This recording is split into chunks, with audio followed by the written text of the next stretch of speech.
another episode of Behind the Science on Location. I'm your host, Jennifer Fournier. The particles for our column and solid phase extraction products are manufactured in our Taunton, Massachusetts facility. But what happens to this material once it's made? Well, in order to answer that question, we need to take off to Ireland. That's right, we are headed to our manufacturing plant in Wexford, Ireland, where we will see the true art of making a column. I am here in sunny Ireland. Well, maybe not so sunny, but I'm at our Wexford manufacturing facility and I'm excited to go in and meet some of my Irish colleagues. Hi Danielle. Hi Jen, welcome to Wexford. I'm excited to be here because I came all the way from our Taunton, Massachusetts manufacturing site and they gave me some powder here so I could hand it to you to pack in a column. That is a lovely present. However, there's a few steps we have to do before we can do that. Let me give you a brief overview of column manufacturing. Yeah, that'd be great. So behind me is the column manufacturing area where we manufacture all of our built to order and built to stock parts for both high performance liquid chromatography and ultra performance liquid chromatography columns. Very busy working environment in here. So that's a mixture of operators, production supervisors and team leaders. We also have a technical support group who take some of the more challenging parts that we have. So they have managers, team leaders, process chemists and operators as well. Wow, so how many parts do you manufacture here? We have over 6,000 live part numbers at the moment. So my guess looking at this table is, here's an example of some of the columns that you make. Yeah, so this is just a range of some of the parts that we make from our HPLC, high performance liquid chromatography parts. This is some of our older brands. Some have been around up to 30 years now. These vary in internal diameter and also length, and they generally have particle sizes between 5 and 10 micron. Okay. Over to our Acuity style UPLC, ultra performance liquid chromatography columns. So these are generally sub 2 micron particles inside, and they have some advantages for our customers: faster throughput because shorter run times, less sample, less mobile, and they also have an E-cord which is unique. So for our older brand, we have a paper COA certificate of analysis and also a chromatogram in the box. Here it's available electronically on our E-cord. Neat. So what is this column? It looks a little different than the others. Yeah, this is our nano brand. So this is our capillary style columns and they're used in conjunction with a mass spectrometer and mainly used for bioprotein applications. So how do we get that powder into one of these devices? Okay, so our process flow, our orders are cut from the planning department and then sent to the warehouse where they choose all components issued to the order. So our powder, they choose from our Taunton manufacturing plant. Our hardware comes from the Milford manufacturing plant, and then it comes down to us and onto the manufacturing floor. So can we take a closer look at this process? Of course, follow me. So Jen, welcome to our manufacturing floor here in Wexford. So here is where we pack and test all of our columns. First person we're going to speak to is Finbar. Would you like to come over, Finbar? And Finbar will take you through some of the column packing procedures. Perfect, thanks Danielle. Hi Jen, I see you have some powder there you bought us from Taunton. This powder here is an Acuity powder. It's actually packed on the station like you see here behind me.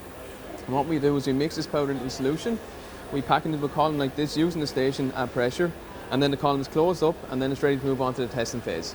Thank you very much, Finbar. And next we'll talk to Paul, who'll bring us through the testing. Hi Paul. Hi Danny. So I'm just here with Jen. So Paul has over 20 years column testing experience. So would you like to just show Jen some of our column testing? Well, I've actually just finished testing a column here, Danny. As Danny might have explained to you, all of our columns get shipped with their chromatogram and COA burnt onto the E-cord. So we've finished testing this on one of our 70 Acuity test systems and it's all ready to go to a customer. Thanks, Paul. So where to next? Let's go find Kirsty. So next up on our magical tour here of Wexford is Kirsty. So Kirsty is one of our process chemists here who works with the technical support group. So would you like to tell Jen just a little bit about what you do day to day? Yeah, certainly. So welcome to Wexford, Jen. So I'm one of 5 process chemists that we have here for column manufacturing. We have many roles in the company. We work with production and give them support in terms of yield and quality of product. We also have our own technical support team. We work with them with projects and they also get any of our new product development from our principal scientists here on site. And they're worked with in the technical support group and then they're later on brought into production. We also run our own projects on continuous improvement, on yield, on quality of product. So we work with any warranty claims that come into site as well. We carry out any investigations, we improve processes where they need to be improved for our customer. So continuous improvement is really the drive of everything we do here, and that's our main focus here in Wexford. So Kirsty touched on continuous improvement a little bit there. I'm going to next bring you to meet John. John is our continuous improvement coordinator, and he'll speak to you a little bit more in detail. All right, let's go.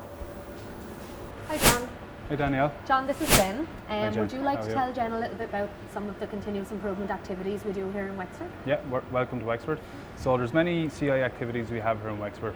I report into a wider CI department here for waters.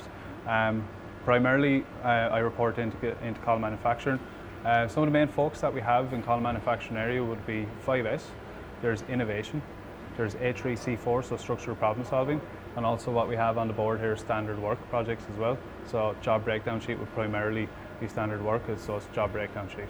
Yeah. And would you like to go into a little bit of detail and tell Jen why we introduced standard work here in Wexford? Yeah, so our procedures are sometimes written with a lot of tactical knowledge in it. So we want to simplify that down a little bit for the operator. So what we did is we captured elements of it and we put visual aids together and broke it down for the operator even better then as well. We also standardized it as well with their view on it, so they had their input also.